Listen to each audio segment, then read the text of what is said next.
I don't really understand why once I get them to my house, they die.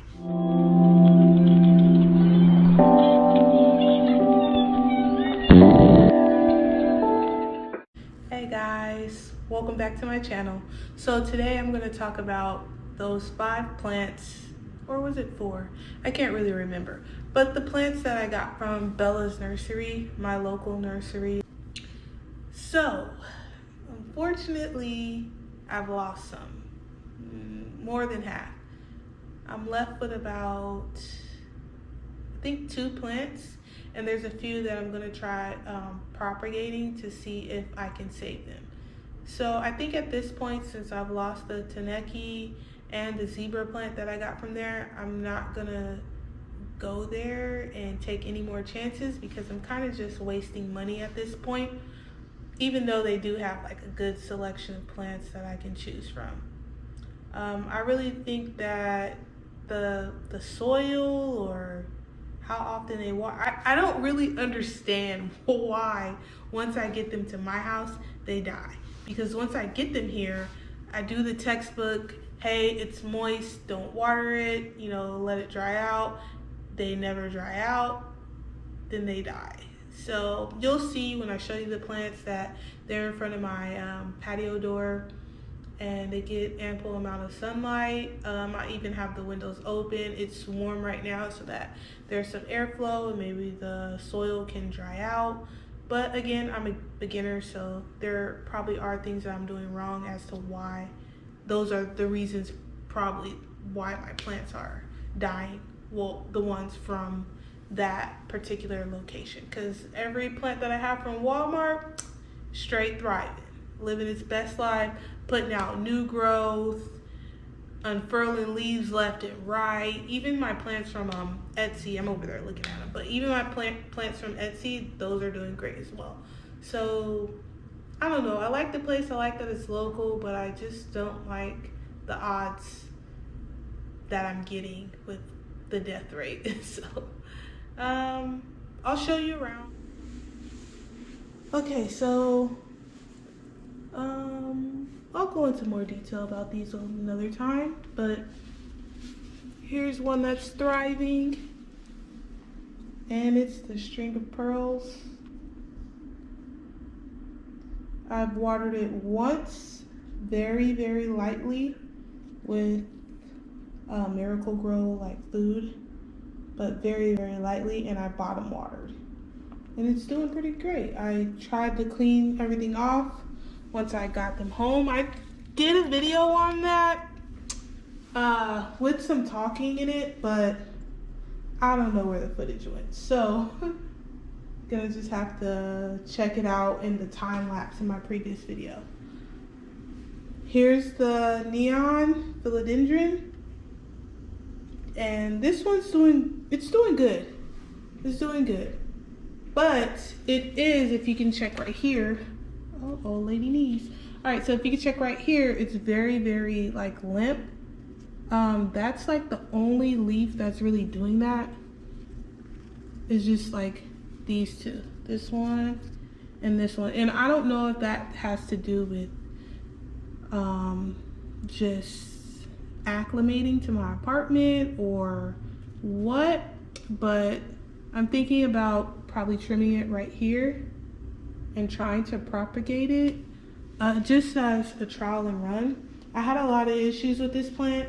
It was very, very droopy, and this is why I think it's the soil that the plants from Bella's nursery is in. It was very aerated. Yeah, it was very aerated. I can't really say that word, but so it had a lot of perlite or pumice in it.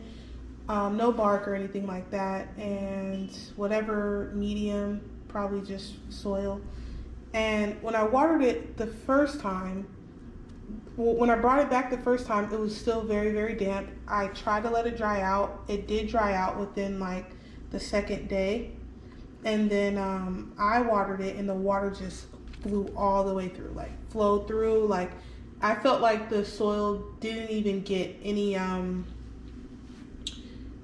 it didn't get a chance to absorb any water. So the next day it was completely dry again. So my thought was to take some of the plants, let's go over here really quick, some of the plants that were already like died basically. And I took some of the soil here that I had saved, and I had pre-treated it with some hydrogen peroxide and some water. And when I did that, I just tried to let it soak through and then dry, and basically try to kill any germs or anything that's like in the soil. So I did that, and then I put a little bit of worm castings in it, like a drop. And I know I probably should have recorded this, but I figured it was gonna die anyway, so I was just experimenting. But I could have recorded it, but I didn't really know if I was gonna be a YouTuber yet, and I still don't know. So I just decided now that just record everything. So I mixed that all up, and then I basically planted it, and I watered it. I didn't water it that day. And I don't think I've watered it since then, and that was a few days ago. So let me stick my feet. See, and it says moist. So, well, it did say moist, but let's check. So it's almost time to be watered, but I'm gonna let it dry out until it gets to about like 1 or 2, just to be safe. Because I really went to that place to find one of these, and I don't want to lose this one. All right, so. There's a piece of tenaki. Hoping that it'll live. Okay, so now I lost the Brazil, but it was giving me the same problems as I mentioned this one before, except it was losing all of the leaves. All of the leaves came. You blew on it the wrong way, you walked past it the wrong way, leaf came off. So what I did was I took it out of the water. Whoa, here goes a piece. And the roots were really, really long, but they were super black, and I don't know if they were rotten or what. So what I did was just cut off the black, and now I'm gonna just let it chill out in this water here. And I have it in this black thing to kind of, I guess, reduce algae. So we'll see how that goes. So before I picked up the camera, I started dismantling. Oh gosh, how did I even do that? I started dismantling this string of bananas, and basically it's wet. Like, it's soaking wet. It's been soaking wet for days. I haven't added water to it. I haven't watered it. It's not drying out, and it's dying. So what I'm gonna do is just try to like propagate it in here and see what. All right, so this is what I'm working with, little roots like this. I don't know if this one's salvageable because it's already like mushy right here. So I'm just gonna like set that over here. I don't want to get my table dirty, so I'm just gonna set that over here. What I'm going to do is just slightly pull it out, which it was super easy. Oh yeah, see, this is kind of like squishy. So we'll see. If not, I mean, I know that they were already cutting, so you can kind of see from here what's going on. So I think that I'm just going to go to the sink and rinse this out and just hope for the best. So we're gonna try to save this one. Set it right here. Let's see what this one's got going on. Oh, this one's tight. Let's try this one. Look, it was so mushy it like separated from itself right here.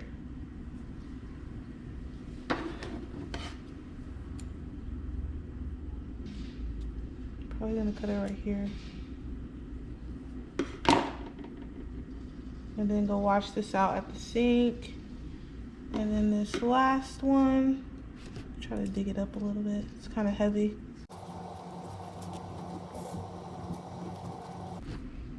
Oh yeah, this one's looking good.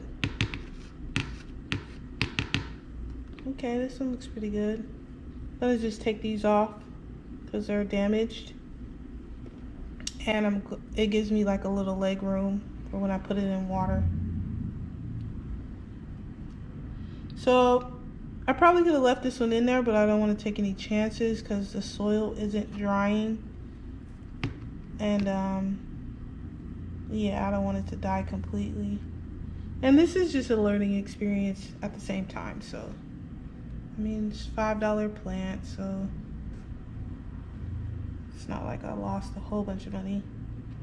In whole, I mean, I did, but it's okay. We can look at it as a $5 cutting.